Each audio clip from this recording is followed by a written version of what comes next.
ಡಿ.ಕೆ. ಶಿವಕುಮಾರ್ ನೇತೃತ್ವದ ಸರ್ಕಾರದಲ್ಲಿ ಇತ್ತೀಚೆಗಷ್ಟೇ ಸಂಪುಟ ರಚನೆ ಆಯಿತು. ಸಚಿವ ಸಂಪುಟದಲ್ಲಿ 20 ಜನ ಆಗ್ತಾರೆ ಅನ್ನೋ ಸುದ್ದಿ ಕೂಡ ಇತ್ತು. ಅದರಲ್ಲಿ ಆಗಿದ್ದು ಮಾತ್ರ 19 ಜನ ನೂತನ ಸಚಿವರು.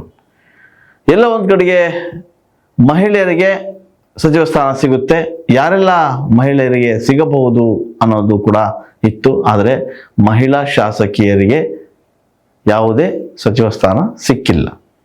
ಸದ್ಯಕ್ಕೆ ಈಗ ಚರ್ಚೆಯಲ್ಲಿ ಇರುವಂಥದ್ದು ವಿಷಯ ಏನಂದರೆ, ಇರೋ ಒಂದು ಸ್ಥಾನದಲ್ಲಿ ಯಾವ ಕಾಂಗ್ರೆಸ್ ಶಾಸಕಿಗೆ ಆ ಸ್ಥಾನ ಒಲಿಯುತ್ತೆ ಅನ್ನೋದು ಹೀಗಿರುವ ಸುದ್ದಿ.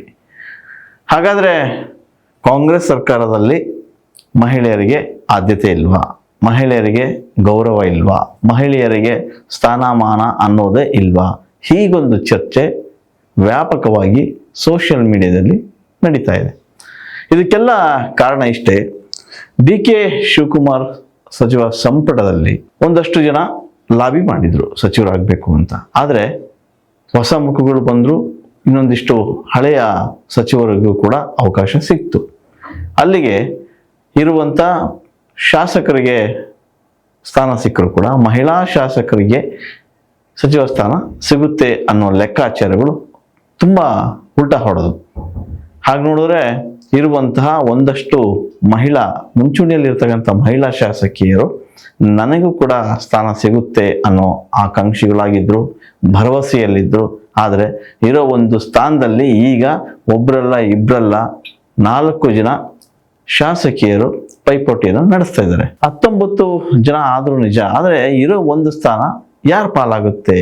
ಇದು ಈಗ ಬಹಳ ವ್ಯಾಪಕವಾಗಿ ಚರ್ಚೆ ಆಗ್ತಿರ್ತಕ್ಕಂಥ ವಿಷಯ.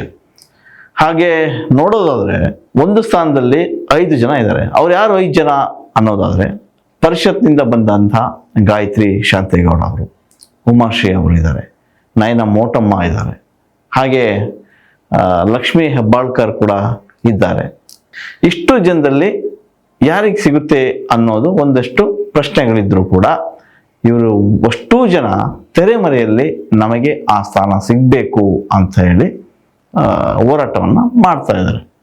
ಒಂದಷ್ಟು ಜನ ತೆರೆಮರೆಯ ಕಸರತ್ತಿನ ಜೊತೆಗೆ ತಮ್ಮ ನಾಯಕರ ಹಿಂದೆ ನಮಗೆ ಆ ಸ್ಥಾನವನ್ನು ಕೊಡಿಸ್ಬೇಕು ಅಂತೇಳಿ ದುಂಬಾಲು ಬಿದ್ದಿರೋದು ಕೂಡ ಹೌದು. ಒಂದು ಸ್ಥಾನದಲ್ಲಿ ಒಬ್ಬರ ಹೆಸರು ಕೇಳಿ ಬಂದಿತ್ತು, ಕೊನೆ ಕ್ಷಣದಲ್ಲಿ ಅದು ಮಿಸ್ ಆಯಿತು. ಗಾಯತ್ರಿಯವರ ಹೆಸರು ಆರಂಭದಿಂದ ಕೂಡ ಇತ್ತು, ಅವರಿಗೆ ಸಿಗುತ್ತೆ ಅನ್ನೋ ಲೆಕ್ಕಾಚಾರಗಳು ಕೂಡ ಬಹಳ ಇದ್ವು.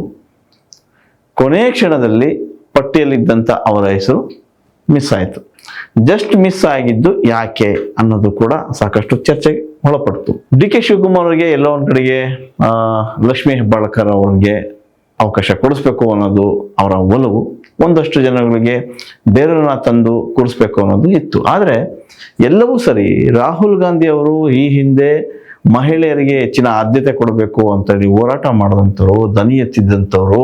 ಆದರೆ ಅವರದೇ ಪಕ್ಷ ಕರ್ನಾಟಕದಲ್ಲಿ ಸರ್ಕಾರ ರಚನೆ ಮಾಡಿದಾಗ ಯಾಕೆ ಒಬ್ಬರು ಕೂಡ ಅಲ್ಲಿ ಮಹಿಳೆಗೆ ಅವಕಾಶ ಸಿಗಲಿಲ್ಲ? ಹೈಕಮಾಂಡ್ ಪಟ್ಟಿಯಲ್ಲಿ ಯಾರಿಗೂ ಕೂಡ ಸ್ಥಾನ ಕೊಡಲಿಲ್ಲ ಯಾಕೆ? ಈ ಥರ ಒಂದಷ್ಟು ವಿಷಯಗಳು ಈಗ ಕಾಂಗ್ರೆಸ್ ವಲಯದಲ್ಲೇ ಕೂಡ ಚರ್ಚೆ ಆಗ್ತಾ ಇದೆ. ಒಬ್ಬೊಬ್ಬರೇ ತೆರೆಮರೆಯಲ್ಲಿ ಕಸರತ್ತು ನಡೆಸ್ತಾ ಇದ್ದಾರೆ ಅಂತ ನಾನು ಆಗಲೇ ಹೇಳಿದೆ.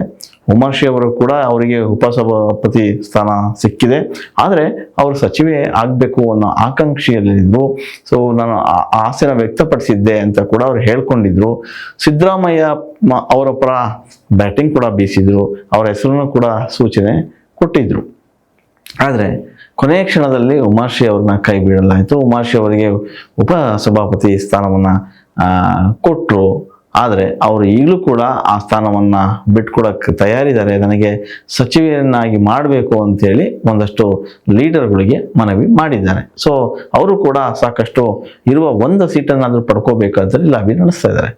ಇನ್ನು ಲಕ್ಷ್ಮೀ ಹೆಬ್ಬಾಳ್ಕರ್ ಪ್ರಬಲವಾದಂಥ ಕಾಂಗ್ರೆಸ್ ನಾಯಕಿ, ಅವರು ಕೂಡ ಉತ್ತರ ಕರ್ನಾಟಕದಲ್ಲಿ ತಮ್ಮದೇ ಆದಂಥ ಪ್ರಾಬಲ್ಯವನ್ನು ಹೊಂದಿದ್ದಾರೆ. ಸೊ ಅವರು ಕೂಡ ಆ ಒಂದು ಸ್ಥಾನವನ್ನು ಪಡ್ಕೋಬೇಕಂತೇಳಿ ಸಾಕಷ್ಟು ಲಾಬಿ ಮಾಡ್ತಾ ಇದ್ದಾರೆ. ಹಿಂದೆ ಸಚಿವರಾದಂಥ ಸಂದರ್ಭದಲ್ಲಿ ಸಾಕಷ್ಟು ಮಹಿಳಾ ಕಲ್ಯಾಣ ಸಚಿವರಾಗಿ ಒಂದಷ್ಟು ಕೆಲಸವನ್ನು ಮಾಡಿದ್ದು ಉಂಟು. ಆದರೆ ಎಲ್ಲೋ ಒಂದು ಕಡೆಗೆ ಅವರ ಹೆಸರನ್ನ ಕೈ ಬಿಡಲಿಕ್ಕೆ ಕಾರಣ ಏನು ಅನ್ನೋದು ಕೂಡ ಇವತ್ತಿಗೂ ಗೌಪ್ಯ. ಇನ್ನು ಅವರು ಕೂಡ ಸಚಿವೆ ಆಗುವಂಥ ಎಲ್ಲ ತಯಾರಿನ ಮಾಡ್ಕೊಂಡಿದ್ದಾರೆ. ಮುಂದಿನ ದಿನಗಳಲ್ಲಿ ಏನಾಗುತ್ತೆ ಅನ್ನೋದು ಅವ್ರಿಗೂ ಕೂಡ ಗೊತ್ತಿಲ್ಲ.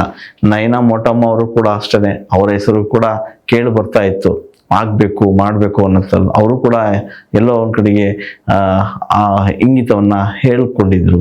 ಆದರೆ ಈ ಕ್ಷಣದಲ್ಲಿ ಕೂಡ ನನಗೆ ಒಂದು ಅವಕಾಶ ಸಿಗೋದಾದರೆ ನನಗೆ ಕೊಡಬೇಕು ಅಂತೇಳಿ ಕೂಡ ಅವರು ಕೂಡ ಒತ್ತಾಯ ಮಾಡ್ತಾ ಇದ್ದಾರೆ.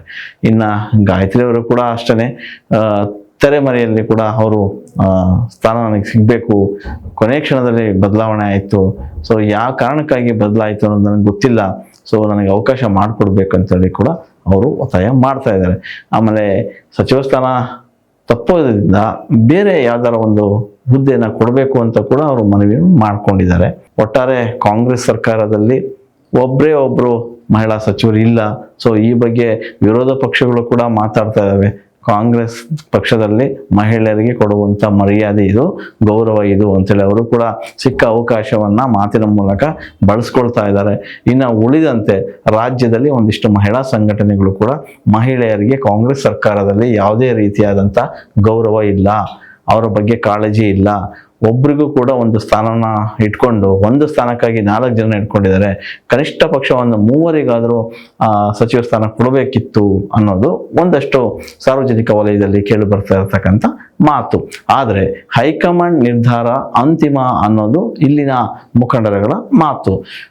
ಇದೆಲ್ಲದರ ನಡುವೆ ತುಂಬಾ ಸೂಕ್ಷ್ಮವಾಗಿ ಗಮನಿಸಬೇಕಾದಂಥ ಅಂಶ ಏನಂತಂದ್ರೆ, ಸೊ ಈಗಾಗಲೇ ಸಚಿವ ಸಂಪುಟ ರಚನೆ ಆಗೋಯ್ತು. ಒಂದಷ್ಟು ಜನ ಈಗ ಅಸಮಾಧಾನಗೊಂಡಿದ್ದಾರೆ, ಬೇಸರಗೊಂಡಿದ್ದಾರೆ. ಅವರವರ ಅಭಿಮಾನಿಗಳು, ಕಾರ್ಯಕರ್ತರು ಪ್ರತಿಭಟನೆಯನ್ನು ಮಾಡ್ತಾ ಇದ್ದಾರೆ.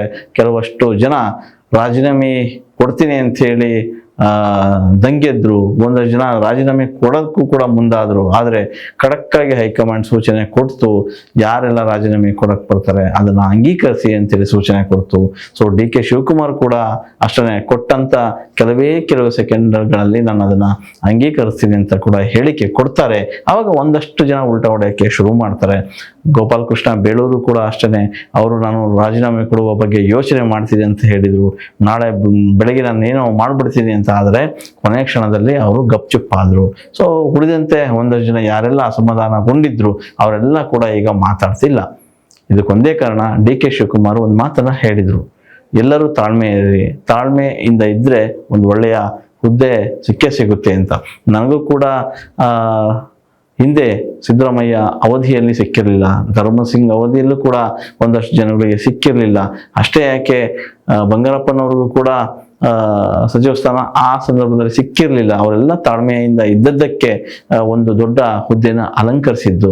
ಸೊ ನೀವು ಕೂಡ ತಾಳ್ಮೆಯಿಂದ ಇರ್ರಿ, ಮುಂದಿನ ದಿನಗಳಲ್ಲಿ ಎಲ್ಲವೂ ಒಳ್ಳೆಯದಾಗುತ್ತೆ, ನಾನು ಎಲ್ರಿಗೂ ಒಳ್ಳೆಯ ಅವಕಾಶವನ್ನು ಕಲ್ಪಿಸ್ಕೊಡ್ತೀನಿ ಅಂತ ಒಂದು ಕಿವಿ ಮಾತನ್ನ ಸೂಕ್ಷ್ಮವಾಗಿ ಹೇಳಿದ್ದಾರೆ. ಹಾಗಾಗಿ ಒಂದಷ್ಟು ಅವರ ಮಾತನ್ನ ಕೇಳಿ ಸುಮ್ಮನೆ ಇದ್ದಾರೆ. ಆದರೂ ಕೂಡ ಅಲ್ಲಲ್ಲಿ ಬುಗಿಲೆದ್ದು ಹೋಗ್ತಾ ಇದೆ. ಸೊ ಆ ವಿಷಯ ಪಕ್ಕಕ್ಕಿಟ್ಟು ನೋಡೋದಾದ್ರೆ, ಮಹಿಳೆಯ ಈಗ ಪೈಪೋಟಿಯ ನಡುವೆ ಒಂದು ಸ್ಥಾನ ಇದೆ. ಆ ಒಂದು ಸ್ಥಾನ ಯಾರ ಪಾಲಾಗುತ್ತೆ ಅನ್ನೋದು ಎಲ್ಲರಿಗೂ ಗೌಪ್ಯ. ಸದ್ಯಕ್ಕೆ ಒಂದು ಸ್ಥಾನದಲ್ಲಿ 5 ಜನ ಇದ್ದಾರೆ. ಆ 5 ಜನದಲ್ಲಿ ನಮಗೆ ಬೇಕಂತ ಎಲ್ಲರೂ ಕೂಡ ಪಟ್ಟನ್ನು ಹಿಡಿದಿದ್ದಾರೆ. ಇಲ್ಲಿ ಯಾರ ಪರವಾಗಿ ಹೈಕಮಾಂಡ್ ಇರುತ್ತೆ, ಮುಖಂಡರು ಯಾರ ಪರವಾಗಿ ಮಾತಾಡ್ತಾರೆ ಅನ್ನೋದು ಬಹಳ ಮುಖ್ಯ. ಯಾಕಂದ್ರೆ ಈಗ ಆಲ್ರೆಡಿ ಲಕ್ಷ್ಮೀ ಹೆಬ್ಬಾಳ್ಕರ್ ಅವರು 3 ವರ್ಷಗಳ ಕಾಲ ಸಚಿವರಾಗಿ ತಮ್ಮ ಕೆಲಸವನ್ನು ಮಾಡಿದ್ದಾರೆ. ಉಳಿದಂತೆ ಹೊಸಬರಿಗೂ ಕೂಡ ಮಣೆ ಹಾಕುವಂಥ ಕೆಲಸವನ್ನ ಕಾಂಗ್ರೆಸ್ ಸರ್ಕಾರ ಮಾಡ್ತಾ ಇದೆ. ಸೊ ಹೊಸಬರಿಗೆ ಅವಕಾಶ ಕೊಡಬಹುದಾ ಗೊತ್ತಿಲ್ಲ. ಶಿವಕುಮಾರ್ ಕೂಡ ಯೂತ್ಸ್ಗೆ ಒಂದಷ್ಟು ಅವಕಾಶ ಕೊಟ್ಟಿದ್ದಾರೆ. ಸೊ ಇಲ್ಲಿ ಇರ್ತಕ್ಕಂಥ 5 ಜನದಲ್ಲಿ ಯಾರು ದಿ ಬೆಸ್ಟ್ ಅನ್ನೋದನ್ನ ಆಯ್ಕೆ ಮಾಡುವಂಥ ಸವಾಲು ಅವ್ರ ಮುಂದೆ ಇದೆ. ಸೊ ಸಿದ್ದರಾಮಯ್ಯನವರ ಮಾತು ಇಲ್ಲಿ ನಡೆಯುತ್ತಾ, DK ಶಿವಕುಮಾರ್ ಅವರ ಮಾತು ಇಲ್ಲಿ ನಡೆಯುತ್ತಾ ಗೊತ್ತಿಲ್ಲ. ಒಟ್ಟಾರೆ ಹೈಕಮಾಂಡೇ ಅಂತಿಮ ಅಂತೇಳಿ ಇಲ್ಲಿನ ಮುಖಂಡರು ಹೇಳ್ತಾರೆ.